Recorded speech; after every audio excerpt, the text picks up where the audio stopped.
opening this, taking a look at what is here inside the box. So, removing the protector, and let's power it on. See it's powering on. Wait as it comes to life. And then also you have the adapter, the charger.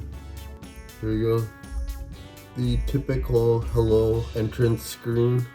In the different foreign languages, you're obviously going to select English and United States. It's default, and then default as far as the appearance, and quickly set up with another device. So I'm going to connect to my Wi-Fi. So it's basically just activating the device and confirming the phone number. Data and privacy, continue. Setting up the Face ID, and then you get the prompt to walk through the iCloud setup process. So we'll go ahead and log in there. Here it is asking to go through the standard terms and conditions as it starts to pull in all of the iCloud data.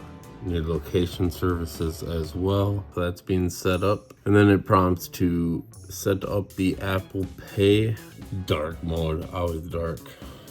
Let's set up Siri. So it looks like the basic apps are there. Now we've got to go through and set up the additional apps.